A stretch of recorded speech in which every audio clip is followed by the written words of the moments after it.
Understanding, saving for a rainy day, an essential English idiom.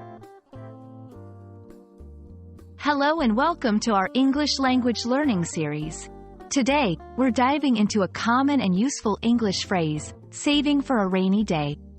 This idiom is a part of everyday English, and understanding it can really enrich your language skills. Let's explore what it means and how you can use it in your conversations. At its core, saving for a rainy day refers to the practice of setting aside resources, usually money, for times of need or unexpected circumstances. The rainy day, in this phrase, symbolizes a future period of trouble or hardship. This idiom encourages the idea of being prepared for any difficult times that might come unexpectedly.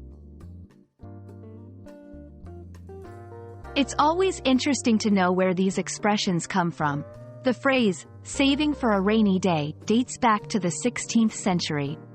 It's believed to have originated from a time when the weather could greatly impact people's ability to work and earn.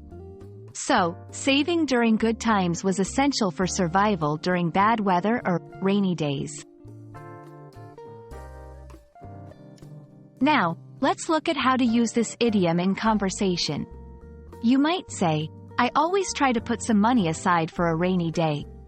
He bought that car with the money he saved for a rainy day. These examples show how the phrase can be used to talk about saving money for unforeseen future needs.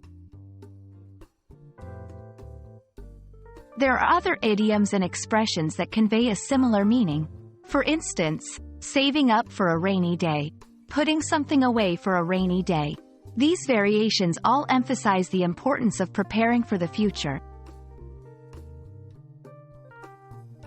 And that's a wrap on saving for a rainy day. We hope this video has shed light on this useful idiom and how you can incorporate it into your English vocabulary.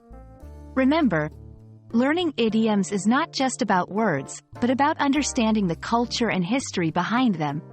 Keep practicing, and you'll be speaking like a native in no time.